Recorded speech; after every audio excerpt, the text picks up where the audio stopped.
Just remember that Pop Culture Minefield, when it's discussing rumors, are just rumors. You have to take them with a grain of salt. Hey guys, welcome to another episode of Pop Culture Minefield. That's Keith. And that's Gerry. And we're here to talk about some nerdy nerd stuff. And today we have a Mikey Sutton post scoop thingy. It's a Mikey Sutton news alert. Fresh. Those are my favorite.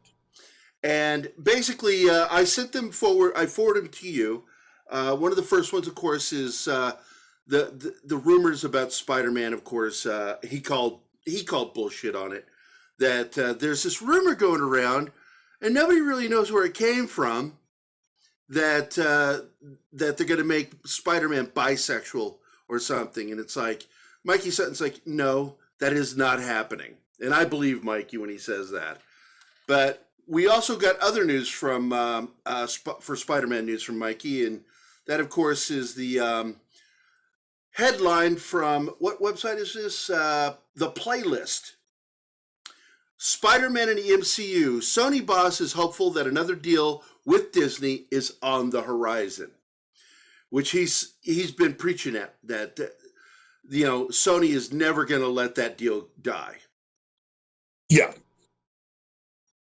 So Rothman's definitely one of those people that literally has no understanding of any of these characters. And again, the biggest difference between him and Alan Horn, who's head film guy for Disney, is that Alan Horn is at least honest enough to say, I have no idea what any of this is about, which it means thank God for Kevin Feige because he understands it. I just pretty much let him do what he needs to do, and magically he waves his arms and gets things done.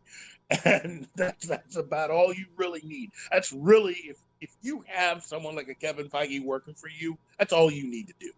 Just get out of their way. right. And again, I get the distinct feeling that because of all of this recent success that Sony has had, they are still under the mistaken feeling that they can just go ahead and do anything they want, that they are the ones in the catbird seat, that they are the ones driving the bus, that in their opinion, they can go ahead and if the deal does not go the way that they think, they can pull out and just start making their own stuff. I mean, all of those problems that we had almost a year ago with Spider-Man were all generated by what Tom Rothman was doing, supposedly, in leaking stuff to the press in order to kind of light a fire under Disney, only to have it revealed weeks later that the reason why that was being done was because Sony hadn't responded to Disney's last offer, and that Rothman was trying to use that as a way of at least getting the fans involved to put more pressure on Disney, and that didn't work, so this is I find it funny. I find it funny whenever the studios try to wrangle the fans, and it's like you can't control the fan base. You can build a fan base, but you don't control them. And again, the Sony needs to understand. You know what? Yeah, you have control of Spider-Man for now. The thing about it is, it only takes, in my opinion, at this point, it would take 2 really bad movies, and a lot of this just goes away, And if you're willing to roll those dice, to continue to play literally above your station at this point, fine, keep doing it, because Sony doesn't have the deep pockets that Disney has. No, and Kevin Feige's busy. All that stuff they said last year. Well, part of the reason why we're having so many problems is, Kevin Feige's so busy. Well, yeah, he's busy, making Disney and the shareholders money. That's right. I mean, you're gonna try to blame the fact that you guys can't come to an agreement partially on how busy Kevin Feige is. I mean, he's the breadwinner right now because everybody knows that Lucasfilm, Kathleen Kennedy, is the redheaded stepchild at this point. Well, with Disney, but with Sony, Sony's just they're trying anything they can to keep this deal going. Grasping. But the thing is, Todd Rothman is so out of it. I think he literally believes that they can actually function on their own, basically making their own Spider-Man universe. Well, that's the typical problem with Hollywood people is they begin to believe their own PR, and that's when they go down in flames. I'm sure they'll have some success. Again, they had success with Venom. They had success with Into the Spider-Verse. So the understanding at this point is, you know what? We've done those two things right. I think we can keep this going. And that's fine. If you honestly think you can keep things going doing a Spider-Man only universe from Sony, you're more than welcome to it. Because Kevin Feige isn't stopping what he's doing right now. Okay? He's got all these plans. He sets I mean, given some of the things that even Mikey Sutton has released about what Disney is planning, or should I say Marvel Studios, I don't even think he's really given this much of a thought. This is pretty much just all Sony. And if Sony gets it in their heads that they can continue to do this and that they are going to be successful in the future, then look for more problems. Look for pretty much a breakdown in negotiations, and for Spider-Man to wind up in some dumb film that they put together. Straight to DVD and Blu-ray. Let's move on to the next one, which was, of course, the word that Rami Malek, Oscar award-winning, as you say, Rami Malek. Yeah, the guy that won the Academy Award last year for Best Actor for playing Freddie Mercury in Bohemian Rhapsody, and is the best lip syncing in film history. and also the guy that is playing the villain in No Time to Die, which we have talked about. A lot of us believe, I don't know if you are in that same group, that he is Dr. No. Yes. He could be, and also one of my favorite Hollywood twins. So, I think. Wait a minute, what? Malek, he's a twin? He's a twin. Yeah, he's a twin. I didn't know that. Yeah. Does his twin brother act? No.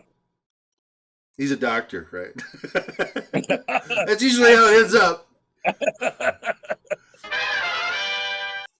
Look.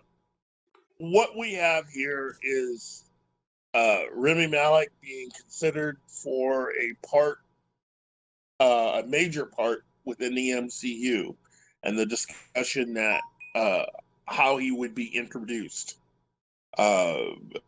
is, again, it's genius. This is Kevin Feige putting it out there. Now, what I have heard up to this point is. Silver Surfer is definitely one of the ones that they're talking about with Rami Malek. And then also... and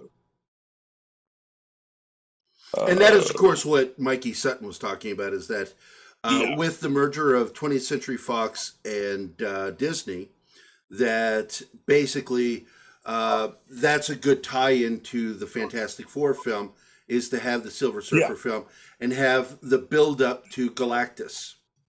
Yes. Yeah, that Galactus, but that ultimately the big bad for the MCU will eventually be Kang, is what I'm hearing. And I love, there's some videos out today. Who is Kang? What are his powers? And what impact would he have on the future of the MCU? I love it when I see those videos coming out. It's like, yep, that's where we're headed. This is fantastic. That's all good news. It's Christmas every day when you're a nerd. When it comes to the MCU, right. The MCU's just getting it done, you know? There you go. And as long as we got Kevin Feige up there, I mean, yeah, there's rumors around we already talked about, but Kevin Feige understands Marvel, and that's what's important. But I guess we'll go ahead and wrap up here. So this is Pop Culture Minefield. Remember, any rumors we talk about, take it with a grain of salt. With that is Keith. That's Gerry.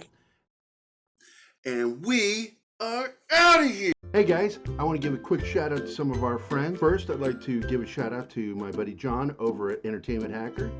Another shout out to Gary Beekler over there at Nerdrotic. Also a big shout out to Lords of the Long Box. These guys are awesome, and they're always using scoops from Mikey Sutton, who is of course somebody that we always go to for new and interesting information when it comes to pop culture. And last but not least, to a critical drinker, a crazy Scotsman who is almost always on the mark when it comes to criticizing nerddom. So that's it, guys. We'll see you in the next episode. Hey guys, thanks for watching Pop Culture Minefield. If you've enjoyed the show, please remember to like and subscribe, and don't forget to hit the bell icon. Remember, you can find us at Pop Culture Minefield on both Facebook and Instagram. Thank you again.